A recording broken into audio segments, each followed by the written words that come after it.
Hello, good day, everybody. I'm Tad Bradley from the Cassini Collection, joining you again today for another webinar. This is actually, though, a destination that we're going to feature that's a little bit different than our typical international destinations. And that's one that's also a lot closer to home than where we typically travel on these virtual explorations and webinars. And that's to the Yellowstone and Grand Teton National Parks and Jackson Hole, Wyoming. So I'm really excited to be joined today. On your screen there, you can see Julie Sievertson and Paul Brown, who are the owners of Gather Away, which is based in Jackson, Wyoming. And Julie and Paul are going to take us on a virtual exploration through a great American safari in these incredible national parks out west, Yellowstone, the Grand Tetons, and then also into the Jackson Hole area. In fact, they just returned from a week in Yellowstone, and if you saw our post today on Facebook or Instagram, you saw what an incredible week of wildlife they just had. So I'm sure they're going to have some good stories, and actually going to share some of those videos from their explorations in the last week. So, given the challenges we're all facing these days with international travel, here at Cassini, we decided to reach out and seek some domestic partners, some select North American operators that we could partner with, who would be complementary to our amazing international portfolio and would share the same ethos and style. And of course, that's owner-operated, smaller boutique companies who really specialize in private, tailor-made, high-touch experiences and FITs and small groups. And Julie and Paul and Gather Away certainly fit that, and we found really what we feel is a perfect fit for our Cassini style. So we're going to jump in. I'll hand it over to Julie and Paul shortly. We'll do a Q&A at the end. I imagine there's going to be lots of questions, so feel free to enter those into your Q&A tab there. We'll also, as always, we're going to record this, but you'll get a link in your email, and you can always find all of our webinars archived on our YouTube channel as well. So if you do have to step away or want to share this with others, you'll have the recording to do that. So with that, I'm going to pass it over to Julie and Paul to take us on to this American safari through Yellowstone, Grand Tetons, and Jackson. So over to you, Julie and Paul, and welcome. Thank you. Thanks, Tad. Well, and thank you everyone for taking the time to spend an hour with us to learn about our neck of the woods. Just go through a little bit about where we are based and the areas that we operate. So we are based in beautiful Jackson, Wyoming, and we operate in the Greater Yellowstone Ecosystem. So that's Jackson Hole, Grand Teton National Park, Yellowstone National Park, and then all the way up through Bozeman and the Paradise Valley area. So our trips, it's a large region, so there's lots of options. We can do trips that are based solely in Jackson and explore Grand Teton, the southern areas of Yellowstone National Park, and then end in Jackson as well. We can do a round trip Jackson overland program, taking you up into Yellowstone, staying in the northern range, back down to Jackson. Also, one-way Jackson to Bozeman, covering the whole region, and one-way back. And also trips, originating in Bozeman, going into the northern range of Yellowstone National Park, and then ending in Bozeman. So it is a large region and more than we can really cover in, one webinar. So our objective is going to be to give you some of the highlights, focusing on the wildlife and natural history, active and adventure opportunities, family opportunities, as well as local encounters and specialty experiences that we can weave in to give you a sense of what the region has to offer and to help you envision what your travelers could experience here. And then we welcome the opportunity to kind of dive in more depth with each of you individually on follow-ups to talk about your clientele and your brand and your company and the type of experiences that we could craft for you. So my name's Paul Brown, and I'm the primary guide with Gather Away. I grew up in New Jersey on the East Coast, not far from New York City, but I had a great experience with learning about birds when I was young, getting out in nature, meeting some wonderful people through local Audubon societies, and that really got me interested in the outdoors and in nature. And when I came to this region for the first time, I was just blown away. I couldn't believe I saw my first grizzly bears, I saw my first wolves, incredible birds in migration, not to mention these beautiful mountains, the Teton Range we have out here in Jackson Hole, Wyoming. And I was hooked. I knew this was going to be my home. I knew that I was going to move here. And after moving here, I've worked for many different organizations. Forest Service is what really brought me out here, but very quickly I started guiding in the Jackson Hole region, leading programs for zoos and universities. I've led photo tours for many different ecotourism companies. I've also worked as an environmental educator, and lots of different research projects I've helped out with throughout Yellowstone and the Tetons over the years. So this has been my home now for nearly 20 years. It's an amazing area, and we'll share a little bit about our lifestyle out here with all of you and what we like to do. Grand Teton National Park is really the national park that is closest to the town of Jackson, and that's where we're based. Grand Teton National Park is really a park that was set aside and protected for its beauty, for the splendor of the mountains. It's a park that's about 45 miles in length and about 26 miles long. And it really occupies most of the Jackson Hole Valley. So here on this map, you can see this valley here in the central portion of the map is Jackson Hole, Grand Teton National Park, and the spectacular Teton Mountain Range, Jackson Lake, some of the glacial lakes here at the base of the Tetons. We're located down here in the town of Jackson, and a lot of people always ask the question, what's the difference between Jackson and Jackson Hole? Well, the town is called the town of Jackson, but it's the valley that is Jackson Hole. So anywhere you are in the valley, you're in Jackson Hole. And it's an old trapper's term that goes back to the 1800s. It's what trappers often referred to, a valley with high mountains in every direction.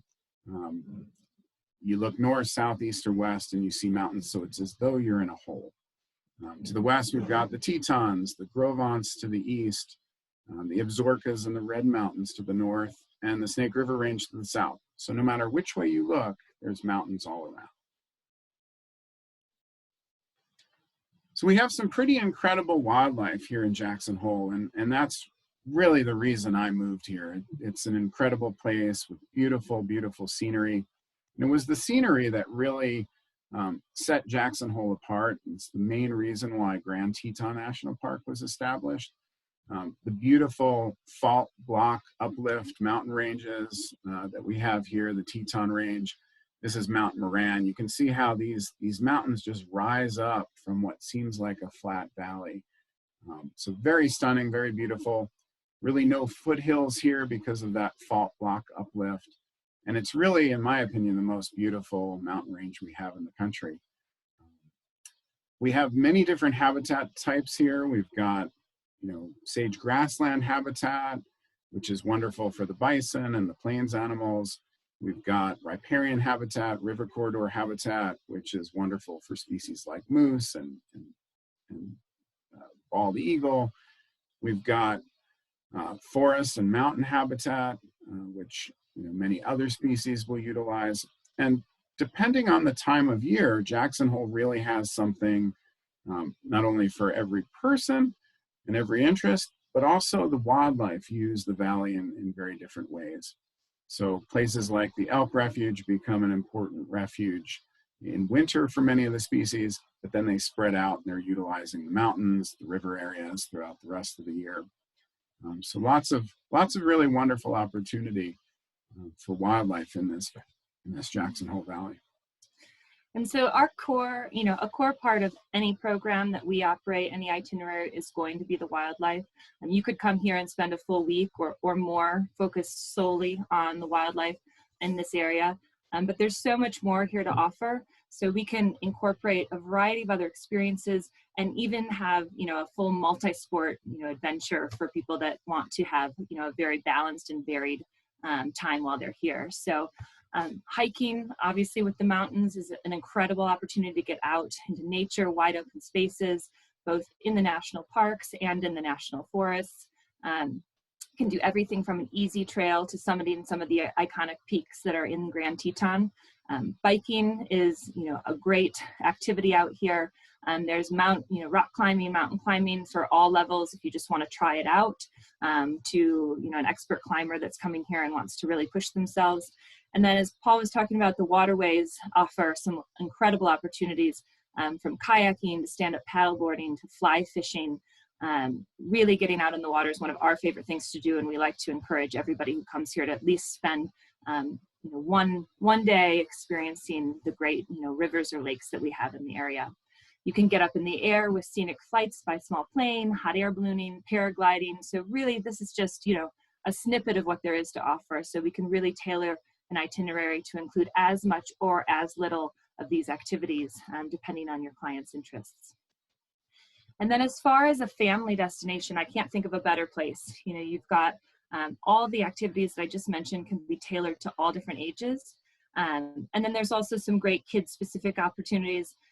We can do scavenger hunts in the national forest. We can do ropes courses. Of course, horseback riding with the Western culture is something that most people try to take in at some point while they're here. And then as far as the culture, it is a domestic destination, and I know that doesn't scream culture to everybody, but there is a really distinct Western culture and a culture of adventure here. It draws people from all over the world that have an adventurous spirit, and there's a long time ranching culture here and Western culture. You're still bound to see cowboy boots that are for actual use and not show around town. And we like to get you interacting with the local community. So we have friends and colleagues that provide great experiences for travelers that come here. We can do scenic floats, as you see pictured here, down the Snake River, that end at this pristine riverside private camp where you're treated to either a sunrise breakfast or a sunset dinner. By winter, they do the same experience by sleigh ride. We also have, if you have people interested in food, a great fellow naturalist who will take out our guests and do foraging in the mountains for edible plants. We could do cooking classes, stargazing with a local expert. Really, the opportunities to interact with the culture and get kind of an insider's look at life here and people's passions here is a great way to add a unique touch to all of our programs. In and around the Jackson Hole area, the opportunities for accommodations are endless. We have a preferred accommodation sheet that we will distribute as a follow-up that will give more details on the accommodations that we recommend and use often in the Valley. But just to give an overview of the types of accommodations, we have some great boutique hotels, some beautiful luxury inns and bed and breakfasts. We also have guest ranches, so if you do want some of that Western culture, those are an incredible place to incorporate into an itinerary. And then for a really exclusive feel for your trip, we have an incredible inventory of mountain villas that are, not your kind of Airbnb, VRBO villas, but managed by, professional property management companies, and offer a great place for families to spend their time, multi-generational, or just your travelers that are looking for a little bit more privacy, in terms of not visiting with other guests while they're here. So we'll distribute some more details on those. We want to focus on the region specifically, but just know that there are really a wide range of unique and interesting accommodations that your guests can take part in, no matter what their preferences are, whether it's a high-end resort or a quaint, comfortable luxury bed and breakfast, or even an exclusive buyout of some of these small inns for families or groups that are wanting to take over an entire property. So just north of Grand Teton National Park is Yellowstone National Park. So here in the Jackson Hole area, we have access to both national parks. Yellowstone is our very first national park. It was originally protected as a national park because Congress felt that the thermals, the hot springs, the geysers, those features were so unique and so important to protect that in 1872, they set Yellowstone aside as our very first national park. And this has really benefited lots of the wildlife. Animals like bison were able to survive in Yellowstone when they were killed off everywhere else. In fact, by 1900, we were down to about 23 bison left in the wild, and they survived in a remote area of Yellowstone. So over the years, the Park Service has cultivated that last herd. They've brought in bison to help with breeding and genetics to bring the herd size up. And now we have a fantastic herd of bison in Yellowstone. You can see in that picture there, the bison in the distance, and then one of our other most iconic of wildlife species, the wolf. And the wolf is just kind of surveying that landscape, checking out the bison in the distance. Wolves were killed off from Yellowstone, but in 1995 and 1996, wolves were restored to the park. So with that restoration, we have an intact ecosystem. All the wildlife that was found in the Yellowstone and Jackson Hole region prior to white settlement of the area can still be found here today. Species that we think of as really rare in most other areas, like those bison, the wolves, the grizzly bears, trumpeter swans. So many species that have been killed off in other areas are still found here in Yellowstone. Yellowstone's a huge park. It's about 63 miles from the north to south boundary and approximately 54 miles from the west to the east boundary. You can fit the state of Delaware and Rhode Island within the boundaries of Yellowstone National Park. It's a huge piece of land, really over 2.2 million acres. It's massive. So when we do travel through Yellowstone, depending on the itinerary and depending on what our goals are for that program, it's often quite a bit of traveling, but we try to space our trips so that we're spending time in key areas for various reasons. And of course, many of our trips are so focused on the wildlife that, we'll work our way through the park, heading north, seeing many of the various attractions like Old Faithful and other thermal basins, but ultimately making our way to the northern range where the wolf and wildlife viewing can be the best. So in this illustration here, you can see the Yellowstone caldera. It's that area highlighted in red around the central plateau of Yellowstone. Yellowstone is a tremendous volcano. It's one of the world's largest supervolcanoes. And this caldera is from the last major eruption. So it's basically a volcanic crater left behind from the last Yellowstone eruption about 640,000 years ago. And it's within that caldera that we have most of the geothermal activity, like the geysers, the hot springs, fumaroles, etc. And when we make our way through the park, we're really investigating those areas as we go. We're seeing the different hot spots in Yellowstone. Everyone has to see Old Faithful when they come to Yellowstone. It's an iconic feature, the most famous geyser in the world. But we often will focus our attention to wildlife in the mornings and in the evenings, but spend the time during the day as we travel to see some of these hot spots, these highlight areas.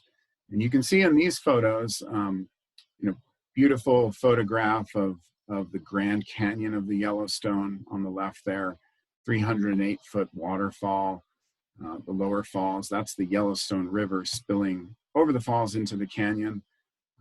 There's a shot of the iconic Old Faithful geyser.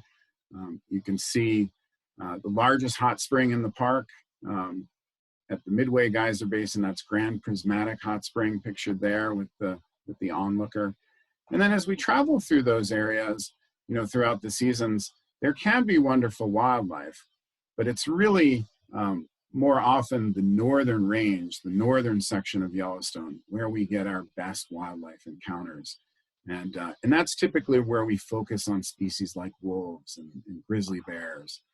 These big open valleys, glaciated valleys, are home to elk and bison and pronghorn antelope.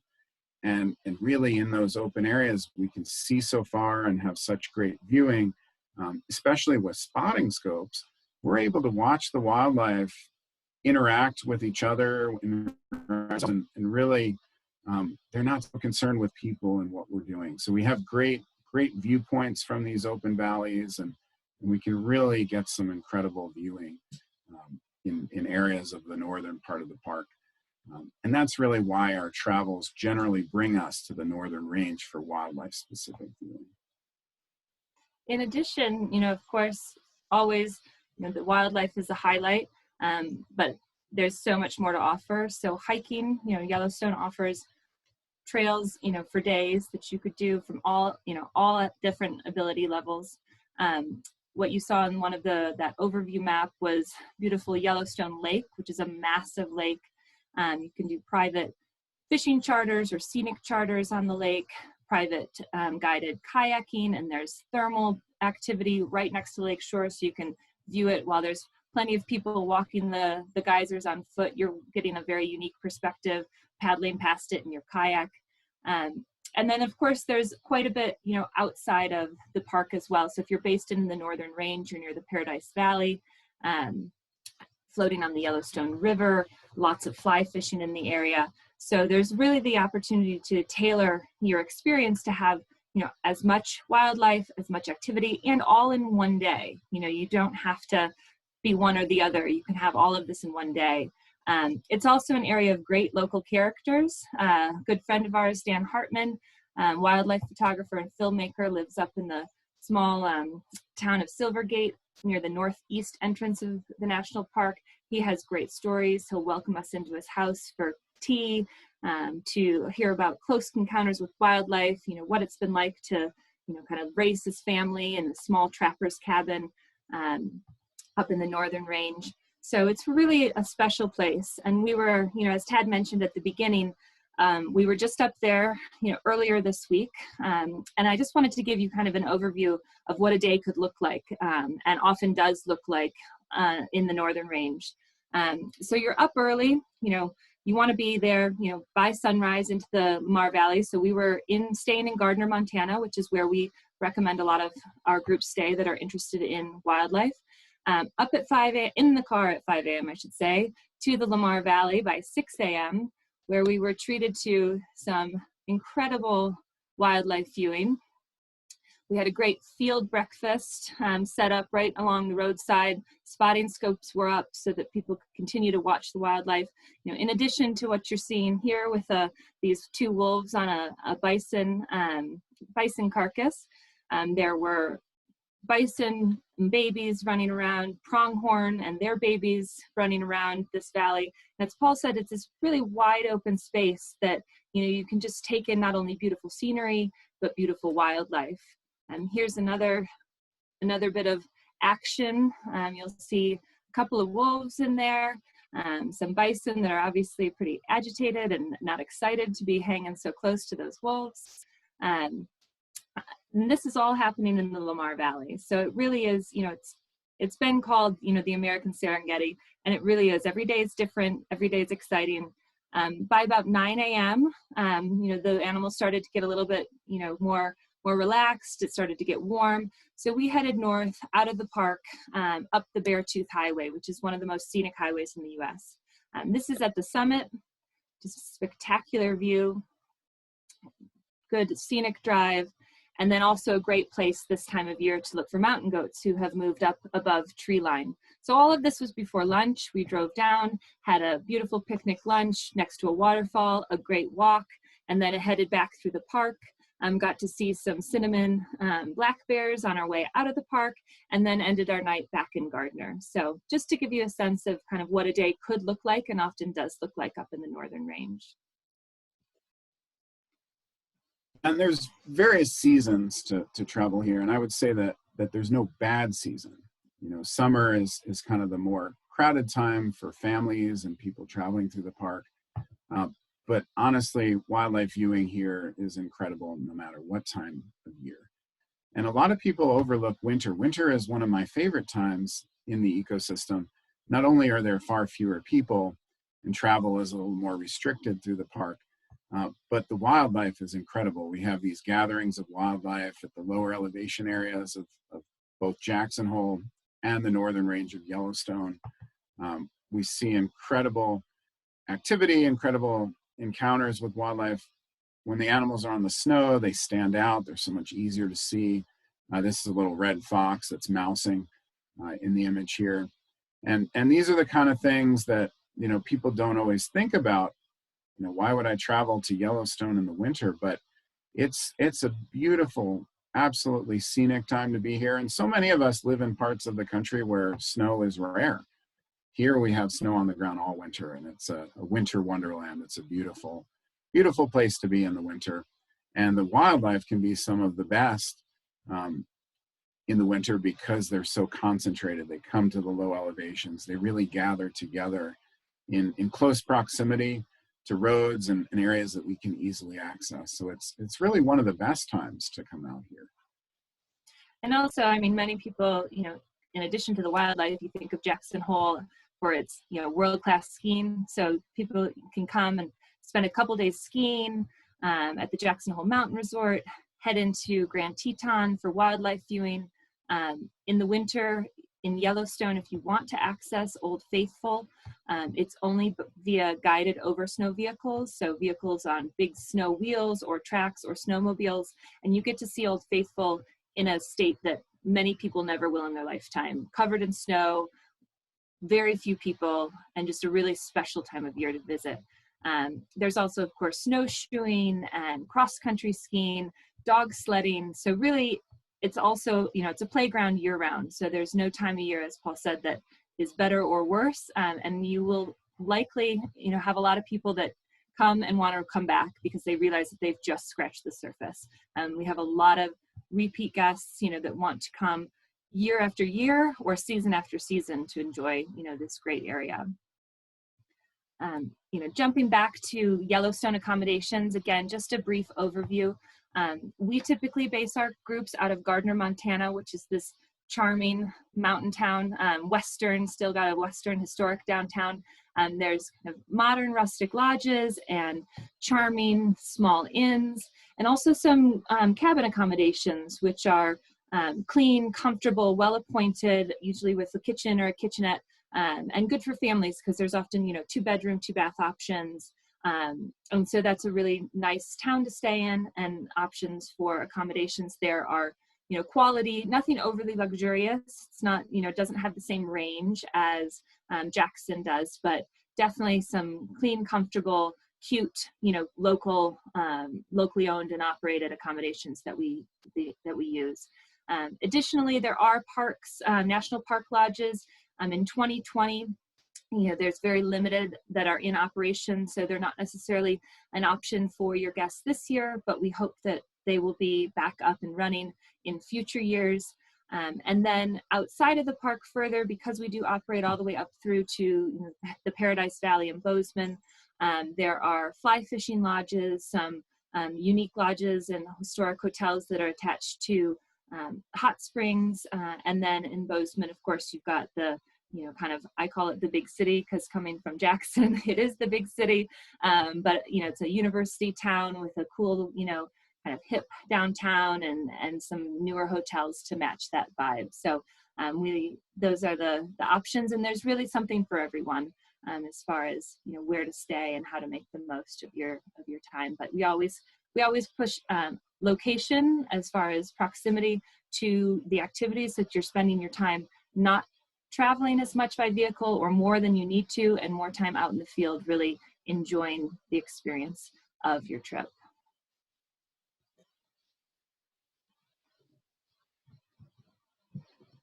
Wow, where do we start, guys? This was amazing. Yeah, listen, I think I'm about halfway got the back of the car packed. I've got to tell Michelle and Grace that we're gonna hit the road for a little road trip from Seattle down your way. But yeah, we're ready to go. I'm so, like I said at the beginning, I'm so excited to have you guys on board with Cassini, and after listening to this presentation, I'm even more excited to visit myself and to start working with more of our trade partners to put programs together. So thanks for this. And as you said at the beginning, Julie or Paul, we're really just scratching the surface. There's so much more detail that we can go into, and we can always schedule follow-ups to do just that with any of you that are interested in learning more and digging a little deeper into Jackson Hole area, into Yellowstone, or into the Grand Tetons. Oh, that fact about there being 23 bison left in the whole of North America, I think, or at least in the US, and that they were protected in Yellowstone is incredible and uplifting, I guess, inspirational to see how protecting wild spaces can really have an impact on restoring a species. And then seeing the wolves being restored, 15-ish years ago, 20 years ago. Can't do math very well, but yeah, so cool. I have a lot of questions. I know there's going to be others. So if you do have questions, please go ahead and enter those. I'm going to ask Paul and Julie just to share a little bit more about what makes Gather Away unique, some of your unique selling points. What's the Gather Away difference, if you will. And one of those things, a lot of parallels in what you talked about in Yellowstone with going on safari in Africa, which certainly, us at Kusini are very well versed in. You guys, I know, have been on safari yourselves, and I imagine many people that are joining us today have also spent a lot of time on safari. So one of those things is, of course, and you mentioned them, bush lunches or picnic lunches, sundowners, those little wow experiences. And you've got a picture on the screen there of one of those. But can you talk a little bit more about what you try to do with those special touches for really immersing your guests in the outdoors and in the wildlife? So yeah, our objective is to, provide an end-to-end seamless experience for all the travelers that, travel with Gather Away. And what that means is, it starts, of course, for trade partners with you in the planning phase, providing you with the level of service that you want to provide to your clients. And then when they arrive here, they have a private guide, private vehicle, who's with them every day, managing the trip, managing the experience, managing the flow, making sure that your guests are able to see what they want, knowing what they did the day before, what they may have seen a lot of or not enough of, what they're interested in targeting as far as wildlife, providing the flexibility, as weather changes. We are in the mountains, it could snow any day in June that it wants. It could be 80 degrees the next day. So really being there to make sure that any trip is end-to-end, seamless coordination, lots of flexibility, and making sure that we're tailoring it not just before, with you and your understanding your travelers' interests and what you want to accomplish for the trip, but also once they arrive here, making sure that that doesn't stop. What you get is not just a package, here's what you've purchased and this is all you get. We are operating as their local hosts, in your name, and trying to provide them with the most, impressive and enjoyable experience. And as Tad was saying, we have traveled extensively as well and kind of pulled from all the best that we have, experienced around the world. So yeah, sundowners in the field, or maybe a barbecue dinner in the field, and maybe something that they didn't know was necessarily, going to happen. Lots of little surprises along the way. The opportunity to meet with our local, partners and friends who, work and live in this valley and can show a different side, an insider's perspective. Private riverside meals. When we do our stargazing, we take up hot toddies and, treats, and really just try to add an extra touch. So there's a lot of experiences that you might see kind of across the board, on other itineraries in the area. But what we like to do is just add those special touches to make the experience that much more memorable and, just a little bit more of a wow. The sky stargazing is a wow by itself, but it might even be a little bit better with, a warm drink and a nice blanket and maybe some, delicious dessert treats, before you go to bed. So that's what we like to do for all of the travelers that come with Gather Away. A warm drink or a cold drink, depending on where you are. Never Exactly. Never hurts with the experience, right? So I think that's one thing, just the consistency of experience, and in terms of differentiating yourself from, if those of you that are joining us today, if you have guests that are, booking directly with a hotel, and obviously in North America, that's more of a, a typical thing that people do, and they can do that fairly easily. But one of the things that I love about what you guys are able to do in taking care of your guests, as you mentioned, is having that consistency across days and that flexibility to change things on the fly. Whereas if your guests are booking directly with a hotel, they may be with different service providers every day. They don't have somebody who's essentially acting as their private concierge throughout their stay. So you guys really bring that to the table and allow for that experience to be consistent, as well as to change things on the fly, as you had guests recently where the weather wasn't cooperating, so you made some adjustments on their program based on the weather. That's one really unique selling point and difference, as you described there, Julie. Can you talk a little bit about your guides? So Paul, I know you're the principal guide with Gather Away, and try to guide as many of your groups as possible. But what other guides do you have, and do you bring in, whether that's for your Gather Away wildlife viewing or for third-party activities such as hiking or fly fishing or rafting, things of that sort? That's a great question. As far as guides, Paul is an incredible guide, and we would love for everybody to be able to travel with him, but of course he's only one person. So we do, as part of the booking process, confirm your guide, so you don't book and not know, who your guide's going to be, because guide is such an important part of the program. It's really, how we make sure that every trip exceeds expectations. So we do also have a network of guides that we work with who Paul has either trained, or if they were experienced before they started working with us, Paul has guided programs with them prior to them guiding any Gather Away program independently. And then because we're working in the national parks and the national forests, and just the nature of how the permitting process is around here, we do have preferred local partners. So if we are going kayaking, we're working with a kayaking operation and we work with the kayaking operation with the best guides. Paul was out with our kayaking partners yesterday with a family, and they're great guides.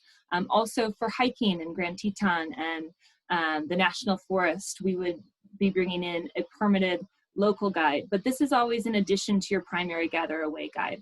So you're never being passed from person to person. We might be adding additional field staff into your experience, all with partners and guides that we know live up to the standards that we want to put our name behind. And so that's how we operate here. And so you'll always have a primary guide, a Gather Away guide with your guests from the day they arrive to the day that they leave. And then they might have the benefit of having additional expertise and additional knowledge for some of these specialty experiences that are woven throughout the program. Excellent. We have some questions here, which we'll jump into. And this one is a good one for you, Paul, I think, as our principal guide. Approximately how many wolves are there in Yellowstone, and are most of the wolves collared? So, it varies a little bit from year to year, but over the last 7 or 8 years, the population has stayed pretty stable at around 100 animals and roughly about 10 packs in Yellowstone. From year to year, it can vary a little bit based on pup survival and, whether animals disperse from a pack or die in one pack or another.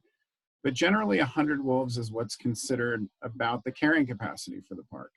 And we've seen that number really stabilize in recent years. And it's thought that that is really the number that Yellowstone can sustain. And so, depending on where you are, there's actually now many more wolves that live outside of the parks, and we have wolves in Jackson Hole as well. Just tends to be the case that often the northern range and northern Yellowstone is where we have the most predictable sightings. So we've really got wolves all over the ecosystem, but those northern Yellowstone wolves are often the most easily seen for us and best spots to view. Oh, and collared wolves, the park likes to collar somewhere, around maybe 15 to 20% of the population. They do the collaring in winter, so that's always the peak of the number of animals that are collared. And then throughout the year, some die, some disperse, some move out of the park. And so the percentage can drop throughout the year, but winter is always when they do that collaring. And so anywhere from, a handful of wolves in a pack would be typical for collared animals. Okay, we've got a question from Trista, an old colleague of both of yours, I believe. She asks, how crowded was the park when you were just there compared to normal years? It really depends on where you are in the park. So, certain areas were quite a bit less crowded than what we're used to. But then when you go to spots like Old Faithful, which is the most, heavily visited area in the park, that can still feel at times a little bit crowded. And, I would say that's where being with a great guide comes in handy, because you can go to spots to watch the geyser, places that the general public isn't going to go. not that there are areas that are closed to the public, just people don't always know where the best spot to watch away from the crowds would be. And so being able to get to those spots, you know, instead of having a whole crowd standing next to you, you could be relatively on your own, watching the geyser erupt. And those are the things that we always try to bring into the experience, you know, those little areas of local knowledge to get away from the bigger crowds and see these major attractions with a little bit of a local's insight. And I think just to add on that, I think I heard the statistic that the parks are at about 75% visitor rate of what they are in a normal year at this time. So the visitor rate is not down remarkably.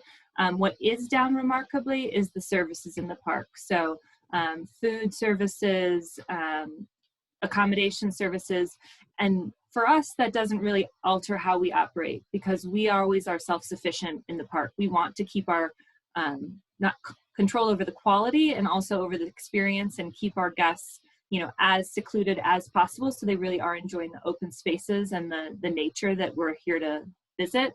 So it's not, you know, changing how we operate significantly, but it is changing anybody who's trying to do the parks on their own, which is challenging in the sense of just how vast they are and how much there is to see, knowing where to go and where not to go, you know, and now even adding to that the limited amount of services.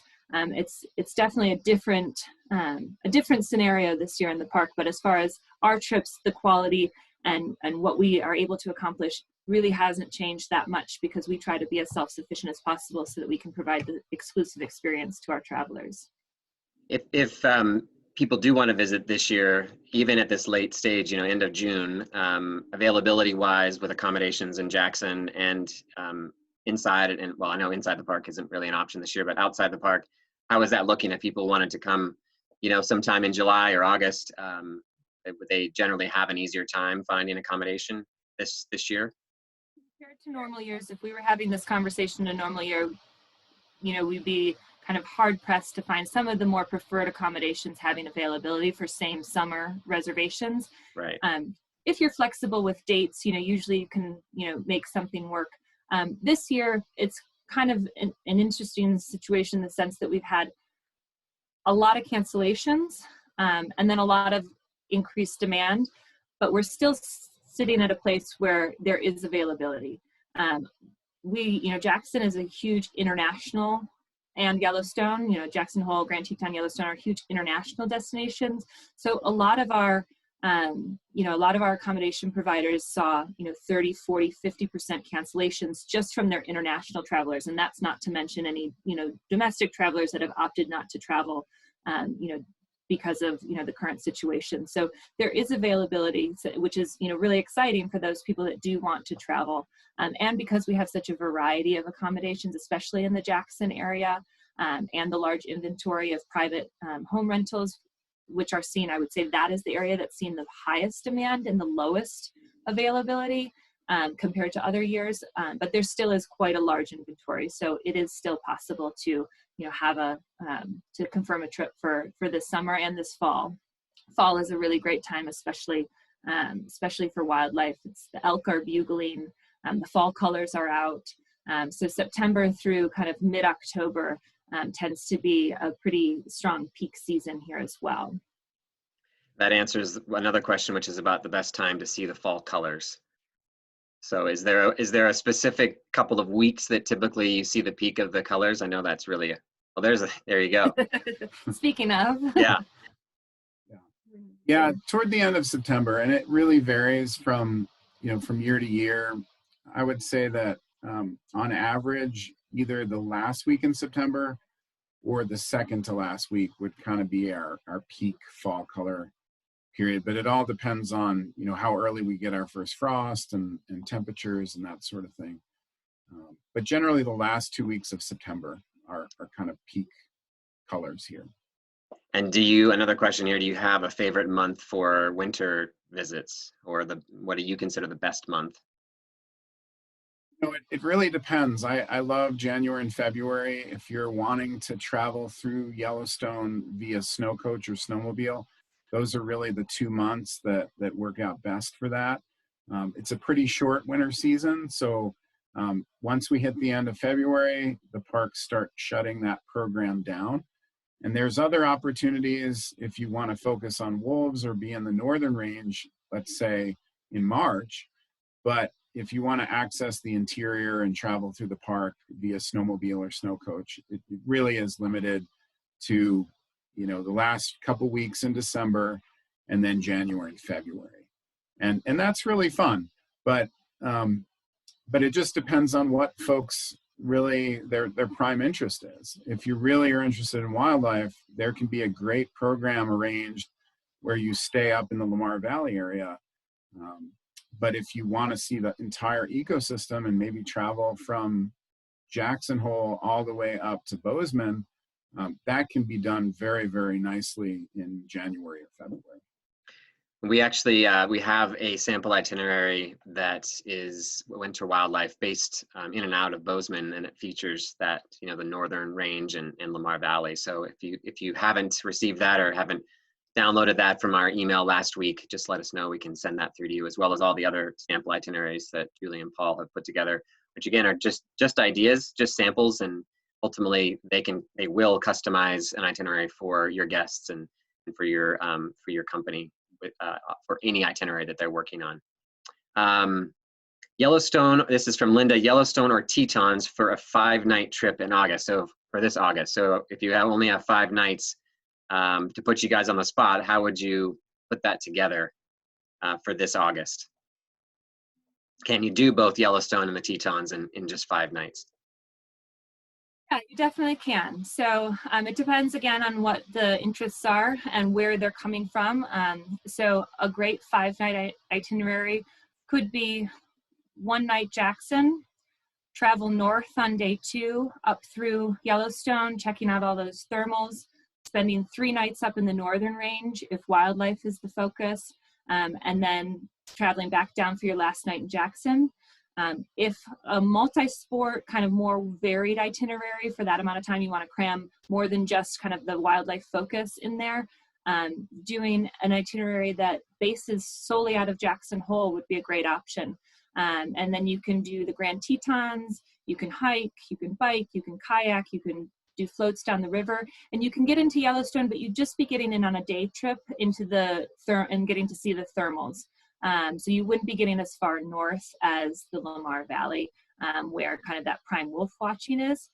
So those would be 2 options. And it could also be 1 night Jackson, 2 nights up north, and 2 nights back down in Jackson to give a little more time to do some of those activities that I mentioned that are based around here, the hiking and the kayaking and kind of those more multi-sport type of active adventures. So really depending on where you want to focus, and if you wanted to do all wildlife, you know, and not even come to Jackson, you could do that same itinerary from Bozeman into the northern range of Yellowstone, base there, still get in hiking, get on the river, you know, on the Yellowstone River, a nice scenic float on the Yellowstone River, and then back out to Bozeman. So lots of different options depending, and it's a good time to mention, because I forgot to kind of put it in there before. If you do have travelers that are wary about flying, you know, this is a domestic destination and you can drive to Jackson, and we can accommodate that as well. Once you get here, you'd have your private transportation and guide.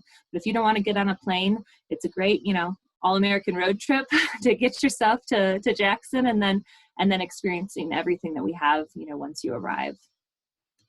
And Yellowstone in a day is a huge day.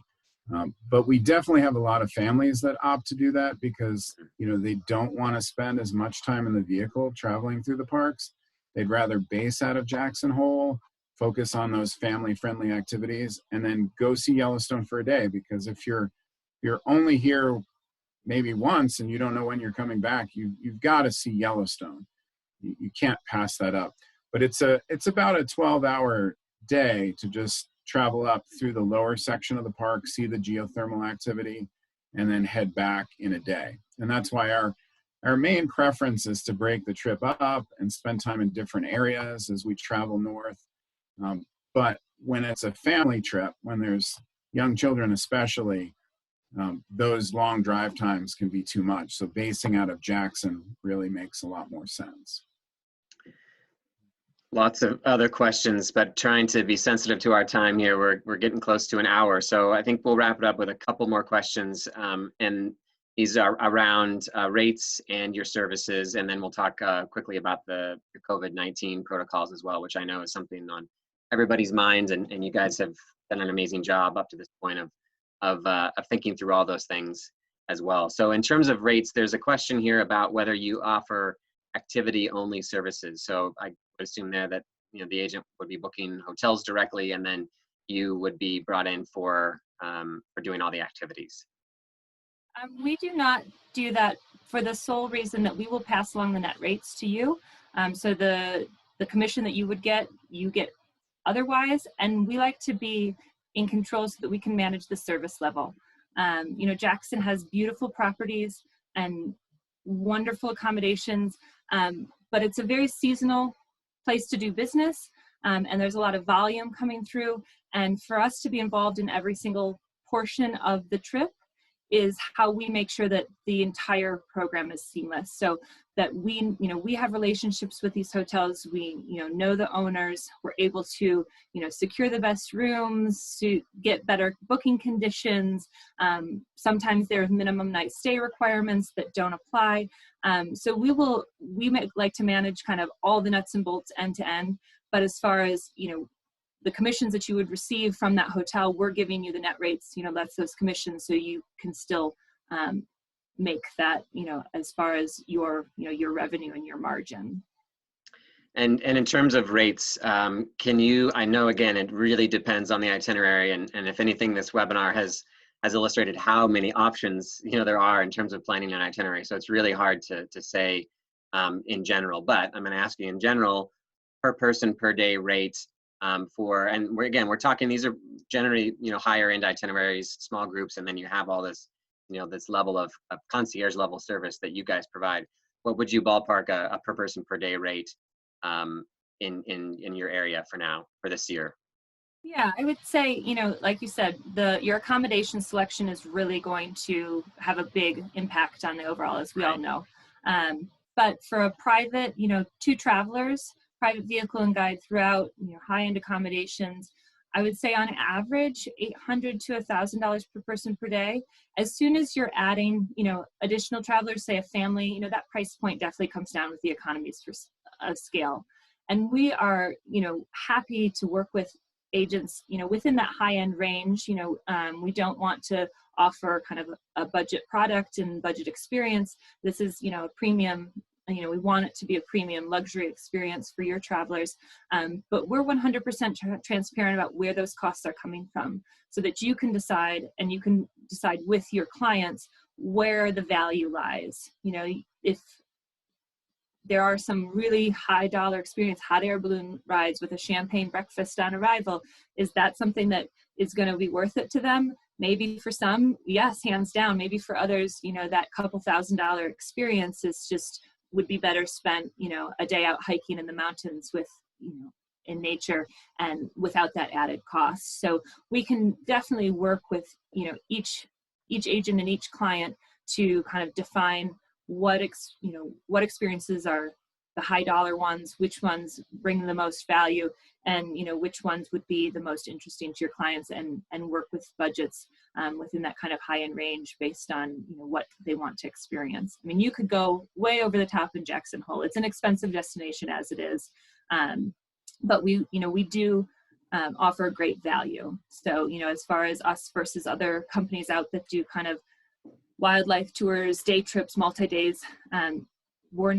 we're actually, as far as our net rates to our trade partners, in many cases, and we've done, the kind of competitive analysis, a better value in the end, for you and for your clients. So, and we want to, provide that high level of service, but not, we're not charging an exorbitant amount for the sake of it. We really want to welcome people here and make sure that they have, a once in a lifetime experience and feel that they got a great value in their vacation. Yeah, and I think it's important to note that Jackson in particular is not an inexpensive destination.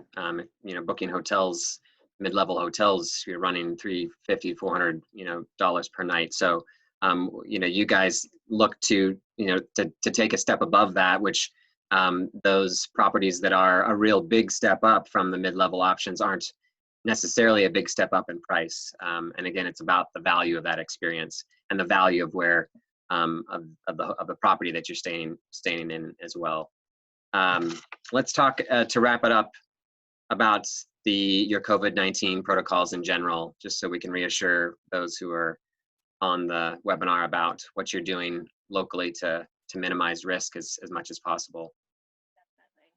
Yeah, of course, this is top of mind for everyone, as it should be, and our objective is to keep your travelers, ourselves, and our community, healthy and safe, so that we can continue to welcome people to the area as safely as possible.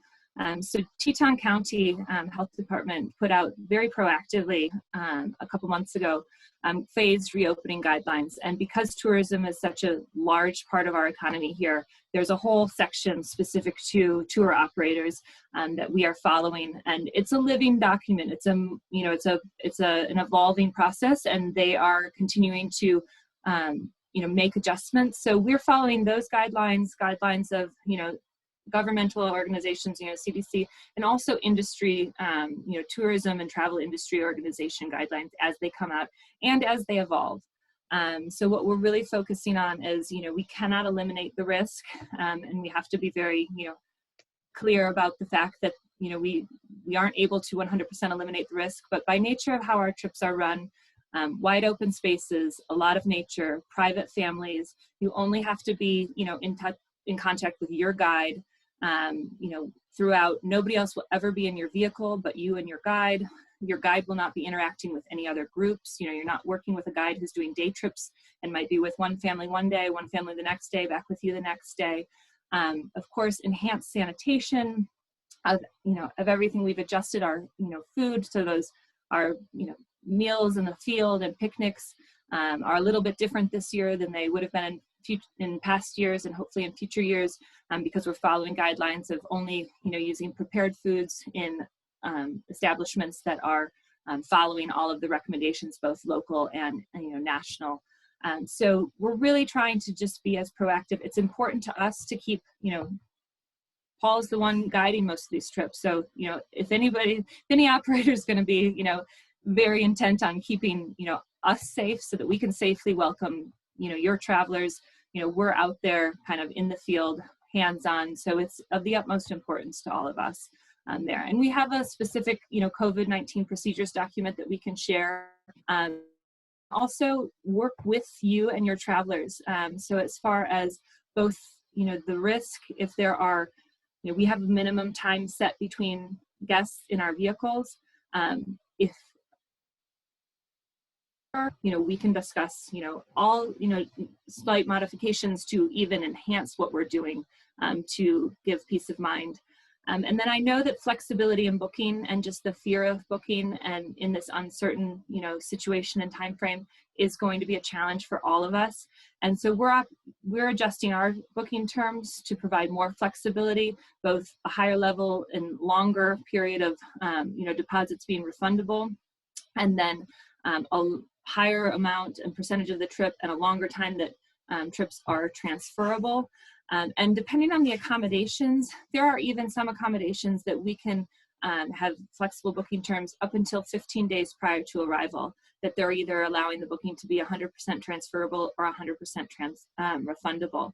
So we'll have those conversations with you, knowing, what is, what is the financial commitment that your travelers are willing to or not willing to make, and help guide which properties then might allow the most flexibility for those travelers who aren't ready. Maybe they lost money on a cancellation in March and they just aren't ready to consider, losing, money again.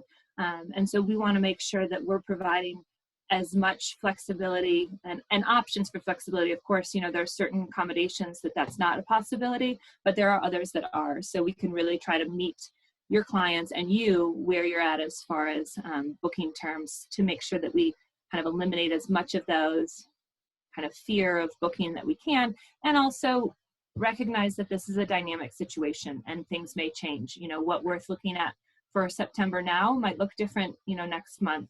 And we want to be sure that we're providing people with as many options as possible, you know, when navigating this together with you.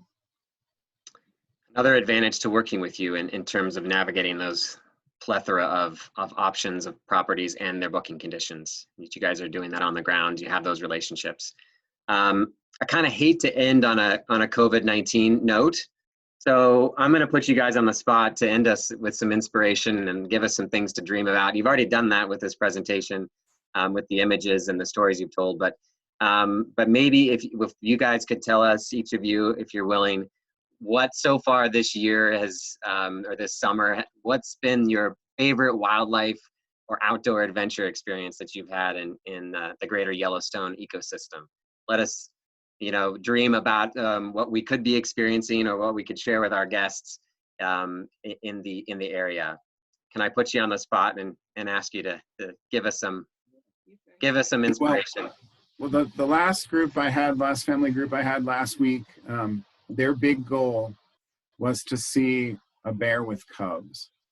And we were heading out, you know, a couple days, didn't have so much luck. But then on our day where we were heading to Yellowstone for the day, we were the first to find grizzly bear 399, an iconic, famous bear in Grand Teton National Park, who this year had 4 cubs. So she's got 4 tiny little ones. And they came down this hill. We pulled the car over. They walked right past our bumper, you know, kind of walked right along the tree line. We were the only ones there watching it. And this bear has a big following. So it didn't take too long before the crowd started showing up. But it was incredible. And the girls just absolutely loved it. Everybody got great photos, and it was lots of fun. And really, the parks have been closed much of the spring. And so for me to be able to get back into the parks and get out and see the wildlife and really share this place with people is my passion. And I was sad for so long not to be able to utilize the parks. And so it's just great to be back out there and seeing the wildlife and taking people through the parks again. Great.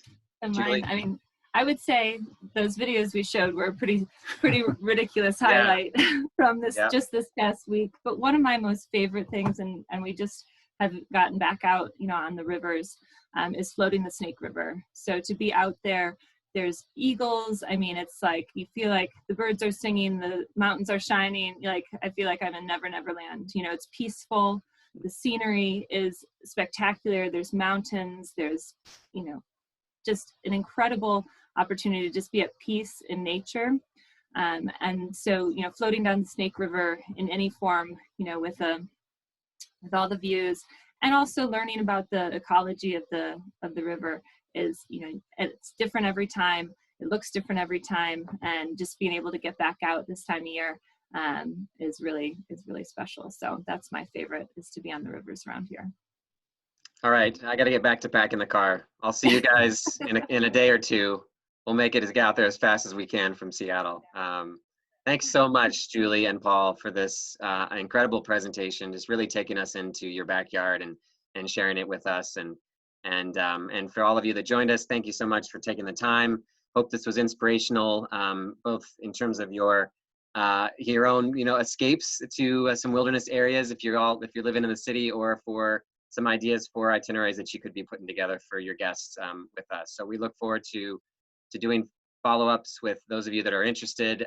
We will send this recording out, of course. If you have any other questions, feel free to email me. I will also connect in Julie. So we're happy to jump into more detail on any of the activities or the parks or the protocols or whatever it is that you're interested in diving in deeper on this product. So, all right, you guys enjoy your weekend wherever your adventures are going to take you this weekend. And thanks again for taking the time. And we'll talk to you soon. All of you joining us, thanks for taking the time as well. And have a great weekend coming up. Take care. Bye-bye.